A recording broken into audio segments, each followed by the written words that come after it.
What's that I hear? Sound roll 13, camera roll 26. For information, this is two-channel discrete. Left mic is on the camera left side. Of course, the right mic is on the right side. The lavalier will not appear on this recording. It will appear on the transcription tape only. Wandering Ramblers. Oh, are you ready? So they could be the Well, so the Ramblers. Ramblers 1. Back there till you have that mic ready? Yeah, I'm You want me gonna, to come out there? no, stay out there and just get out of the shadows. Yeah, just Yeah, stay away yeah, from the shadow. shadow. Sound speed. Sound speed? Okay, A little lower. roll 26. No, wait, you gotta wait for me a little. Second, open it up. Second stairs. Okay, go ahead. Clap. Roll 26. Okay. Gentlemen, we've talked some about the folk boom of the 60s. It's also called the folk revival, the folk arrival, the folk survival. But we know that back in the late 50s and early 60s, there was a big hoopla in the popular media with magazines and TV shows and what have you around something called folk music and perhaps some real folk music. And I'd like any of you to start and talk about how you would characterize that time from, say, roughly Tom Dooley to the mid-60s, the Kingston Trio's Tom Dooley to the mid-60s with respect to folk music. Mike, why don't you start? I thought that the early 50s was when that really started, but of course it's gone back a long time before that. It was really nice to hear songs that I was reared with, just echoing a little bit into the popular music. And it made it possible for our music to reach more people, actually. By having those things going on in popular music, people felt more safe talking about something that they could relate to if it was through popular music. I felt at the Kingston Trio's Tom Dooley got me really angry in the sense that this song, which I had certain images and beliefs about, and I'd heard it in a certain way, it ticked me off to hear it being so exploited and in the mass media, and it moved into the hands of fraternity boys. Yeah. And it moved it away from the mountains, the source where it came from. And I think it's partly for that reason that I felt it was necessary to do what we'd already been doing informally, playing old-time music, and let people hear it a little louder. In other words, to counter that a little bit. Well, we didn't come into existence to counter it, but that resentment of Tom Dooley and that kind of exploitation of music, which we held in great respect up till then, drove me a little bit. For me, it had nothing to do with Tom Dooley, my love of old-time music. All of us played traditional music before that time. It was just nice to see a parallel in a way, and it was also, as John said, upsetting because it wasn't the same at all. The intent was totally, largely distorted. Yeah. I remember hearing it for the first time, Tom Dooley, on the radio. It was on Don Owens' broadcast, the D.C. area. He broadcast from Virginia, right in the heart of a traditional area which was burgeoning with bluegrass. And then along comes this Tom Dooley, and had listened to it kind of carefully. It didn't sound too bad, but then the other stuff always sounded better. And I think, it was just that it came on at that same time when I was searching around. Pretty sure I knew what I wanted in terms of style, but I don't think a lot of other people did either. I don't remember him playing it that much on his program after that. He was a country music DJ. He played a lot of bluegrass and country music. I'm surprised to hear that he played it. Yeah, he did. There's some sense among people that the Kingston Trios and the Peter, Paul, and Mary, you'll hear that they played an important bridge role. I've read that. You've probably heard that. They were the bridge between the traditional artists and the masses. Is that, to your perspective, have any validity, or is that utter nonsense, or somewhere in between? The fact that Peter, Paul, and Mary could be considered as a bridge between the masses and folk music, that's good for a sense of business, of how to capitalize on the music. I'm not sure what they had in mind when they came into existence. but they were addressing a market mentality. And if you want to call that a bridge, I think it's more like a toll taker on the bridge. Our involvement wasn't that, and it wasn't to criticize them. It was to say, look, there is a way of playing this music that's accessible. The music is accessible if you're willing to accept that it's got its own limitations, and it's great. It's very great to play within that. And you play towards an idea of the music and the people who you learn the music from, rather than playing towards a market. And that's, I think, a very basic difference between us and them. And that idea of a bridge, again, I'll return to the idea that maybe they were toll takers. Let's talk about the music then. You folks collectively are the New Lost City Ramblers. That's your collective identity in the public eye. Why don't you talk a little bit about what the repertoire of the New Lost City Ramblers was at its formation, and perhaps how it changed, if so, or broadened over time. What did the New Lost City Ramblers come together to play? My perception of us at the start was that we loved to play old-time music, but we brought a different perspective because we were from the city, and so we, in a sense, created our own aesthetic, which came out of a different perspective, a broader perspective of traditional folk music, and we especially liked. I think we liked the instrumental background to the vocals. We wanted to bring in some of the older elements of folk music, which had been brought up to date in the early part of this century into string band music. I just loved playing that music. It gave me a great feeling because I'd only played a little bit of music with old-time fiddlers down around my home in Washington, but never been able to work with people at of my own generation and somewhat my own background. I was from Washington, and Tom and John were from New York, and there was difference. But it was a wonderful feeling, and it was sometimes rather lonely because nobody else much was doing that. In fact, we were the first city billy fiddle band. In a way, one of the things that gave birth to the New Lost City Ramblers, or gave permission for it, was some conversations that I had had with Mo Ash, who was Folkways Records. And I told him once, just, I don't know how I got to meet him, but expressing my admiration for his early recordings of Woody Guthrie and Cisco Houston and Sonny Terry. I said they had a spirit that really was wild and wonderful on records, and that really got to me. And he says, ah. And then when I started playing with Mike and Tom, I said to Mo, I think I found a band where that excitement is there. I feel good about it. He says, who's in the band? He says, Tom Paley and Mike Seeger. Okay, you can record. I mean, in those days, it was not looking for a record contract. It wasn't looking for permission or auditions. He just said, okay.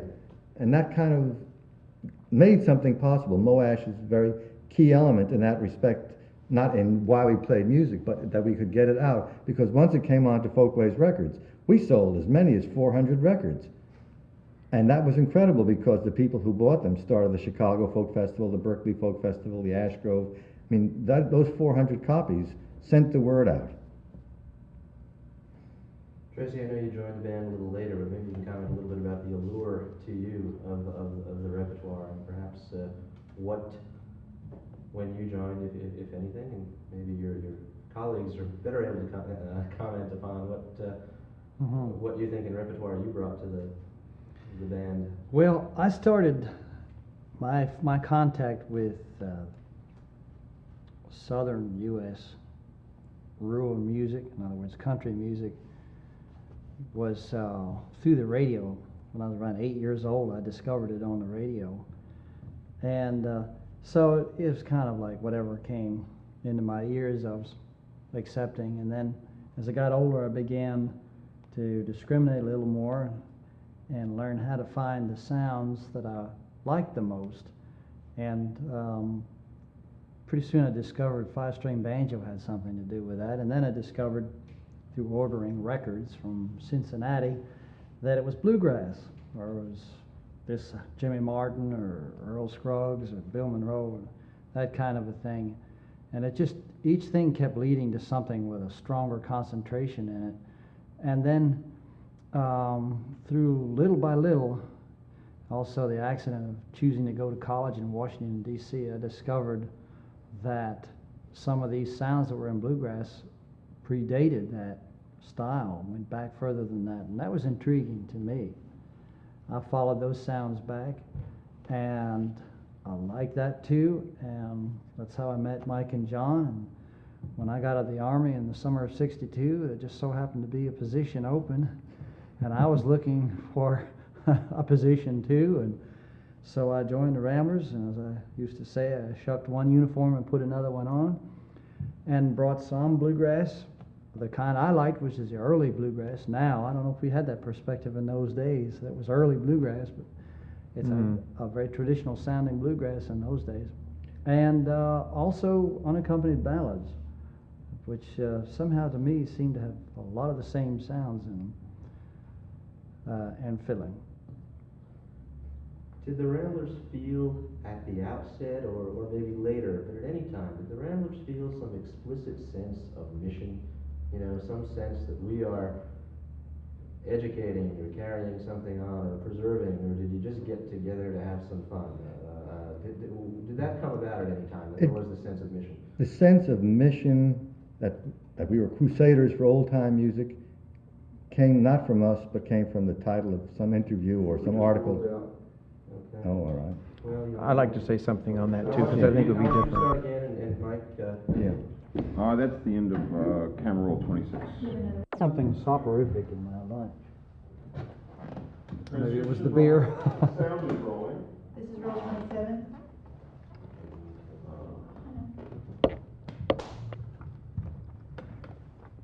Uh-oh. Ramblers 2. Sounds good. Take two. Hold just a minute. I'm sorry, I didn't know you were so close. That's Okay, okay, we still have to slide this. we won't use it. And Sound speed, take 2, second sticks. second sticks, go ahead. 27. Okay, we were talking about whether the Ramblers at the outset or at any point came to feel some real sense of mission, whether it be preservation or education or what have you. John, you were going to comment. Yeah, the first time we became aware of a sense of mission, that we had a mission, was when someone wrote an article about us, called it Crusaders for Old Time Music. But it didn't reflect at all the way I felt about what we were doing. We were having an adventure. We were playing music, and we had a community of friends who listened to this music, people who were looking for songs to sing, ways to play, and we were presenting new instruments, and instruments that were fascinating. And it wasn't just trying to reach a big, broad world or change anything. It was just to communicate all the excitement of what we were learning about. I mean, Mike introduced the auto harp that he had heard from Maybelle Carter and a certain way of holding it. And then a couple of weeks later, lots of people were doing that. Certain styles of banjo picking, that it was legitimate to listen to an old record and say, hey, that would be fun. I like that old record. It's okay to sing that way. It's okay to play that way. It was more a matter of that than let's get out and convince the world of something. It was communicating with our colleagues, our friends, the other pickers. We were traveling around the country giving people repertoire. I sometimes felt that that's what we were doing and showing them styles. My folks had a feeling of mission, and I think I picked up some of that. It was the mission of bringing folk music back into currency. Alan Lomax and my folks and a few others had that. I think it rubbed off. But beyond that, and before the Ramblers got started, I just had this feeling that I liked this music, for instance, bluegrass, and so I wanted other people to be able to enjoy that. And then, of course, when we got together, we felt that we liked Roscoe Holcomb and Libba Cotton and people like that, and we wanted more people to be able to love the music that we loved. I don't know if that was before or after the Crusaders for Old Time Music thing came out, but I felt that we developed some feeling of mission fairly early on. I'm not sure what I would have called it mission then. I think the place I could check it out would be to look at the old notes that I wrote for the very first album. It was bizarre stuff. I was writing poetry, personal poetry about the role of the individual in society, or each person seeking their own image in the world. It had nothing to do with a crusade, to my mind. Well, as for me, being that there was about like 4 years from the initial Rambler conflagration to when I stepped in, what I picked up on was not so much a mission as the excitement of what was going on. Here's a bunch of people playing music that I liked, and traveling around and letting other people hear it. It, for me, was especially exciting because where I was raised, New Jersey, New England, it was very hard to get at this stuff and very hard to find anybody else who was playing it. So there it was, right in the middle of it. And my mission was to keep rolling as fast as possible and have as much fun as possible and hear as much fun as possible and try to master as much of that as I could. If, as you say that, Tracy, I think if I had a mission, a sense of mission, it was more about, would it be possible to play this kind of music while the Kingston Trio and the Weavers and all that, while they had the commercial access? Would it be possible for us to do what we're doing? That was the mission. Well, in 1958, Tower Records on Broadway in Manhattan didn't exist, and if it had, it probably wouldn't have sold Roscoe Holcomb. So where'd you find this stuff? What were the sources from which you learned the repertoire that you then performed? And how'd you get them? My folks had recordings of old-time music in the house, but that was highly unusual.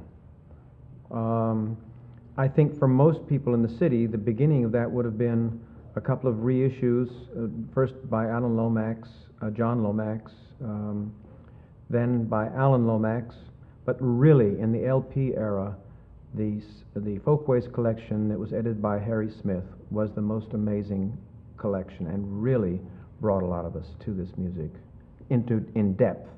He also had wonderful notes with it, which gave you some insight into the songs and the music. What was the range of that anthology in terms of its repertoires or genres of music? Well, it was based around the commercial recordings of the late 20s, early 30s, of both black and white tradition. Some of the very oldest sounds of fiddle solos and banjo solos. I don't think there was any unaccompanied singing on it. No, there wasn't. But there was, under the second volume, which was called Social Music, he included religious music and dance music. I thought that was fascinating, the organization of it.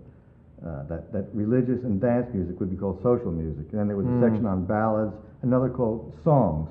But on that, you heard styles. You heard the first recordings we ever heard of Cajun music were there. You heard the Carter family. You heard Blind Lemon Jefferson, Doc Boggs, Clarence Ashley. These are all. The strange thing in our lives is that we heard those records and we tried to imagine what it was like to play that music. We played that music, and then we went out and looked for those musicians and found that some of them were still alive. So that gave us a lot of energy to feed off of and then to present those musicians to our friends. And by then our friends had spread out to be in universities all across the country. So it really grew, but it grew from mostly, I'd say more from the Folkways anthology than anything. Did you folks go beyond that at some point? John or Tracy, you didn't grow up in the household of Charles Seeger, so I'm wondering, beyond the anthology, what did you seek out to satisfy your need to hear some of this music? And was it available? How easy was it to find? Because today you can find a lot of the things you're referring to. How easy was it to find back in the early 60s, late 50s? The things you liked? I remember an incident in Washington, D.C., where I was living, down on M Street, and there was a junk shop up there, just in the same block, I guess, or maybe 1 or 2 blocks up. And I went through that because that lady in there, she had stacks and stacks of 78 records, and they weren't categorized or anything of that sort. You had to go through every one and read the label. And I started digging, and I started finding some Carter family and Charlie the Prod and people like that. You know, some of the more popular, the 78s, and it was like just every one I found kind of was like the carrot before the nose. And I met a man there who saw what I was doing, and when we walked out of there, he said, "Now don't let that lady discourage you. You keep digging after that stuff." Actually, for me, in 1950, I made my first visit to Berkeley. I had already heard some Library of Congress records and a few of the Lomax reissues. The Folkways Anthology wasn't out yet, but I wandered into a store in San Francisco. It had a sign outside that said, "Records, 10 cents." And it was stacked with 78s, all the way up to the ceiling and way, way back. And the guy says to me, "Well, what do you want?" You know, there's this huge number of records. I said, "You have any folk music records?" "Folk music! Oh, that stuff at the University of California. Carl Sandburg and the stuff." Carl Sandburg, that's not folk music. John Jacob Nellis, that's not folk music. I said, "Well, I wasn't asking for that." He said, "What are you asking for?" I said, "Well, like maybe Gid Tanner and the Skillet Lickers or the Carter family." He said, "Oh." And he put a ladder up against the wall, and way up there, I reached in this pile, and there was no way of listening to the records, but I found my first Charlie Poole records there, just from the titles, and Arthur Smith, and it was old hillbilly music that was being remaindered, and for a couple of dollars, I got a lot of good records. We also met a lot of collectors of these recordings, and they opened their collections to us. People like Gene Earl and Mr. Chemnitzer, and we even found part of Harry Smith's collection at the New York Public Library. I went to one of those stores, but in New York, that had a most incredible collection of hillbilly records, and we rented them for an afternoon to tape them and brought them back. Those are the kinds of things that we did to get a lot of our repertoire. And then, of course, eventually we began meeting traditional musicians ourselves. The whole thing had a synergy because we got out there and made our first record, did our first concert on the same weekend. And then when the record went out, record collectors said, "Oh, these guys are playing the music." We didn't know these record collectors, but we were playing the music they were collecting. So they were helping us. What's the word? Synergy. That's the word.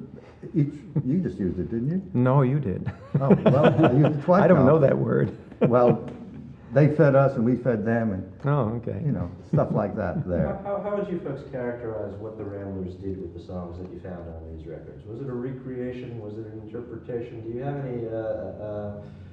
any way to respond to a question like that? Well, you heard it. Okay, good. It's a good time. We got to switch magazines again. So, Omar. Did we talk that long on that question? Okay, that's the. Okay, this is the end of sound roll number 13. This is sound roll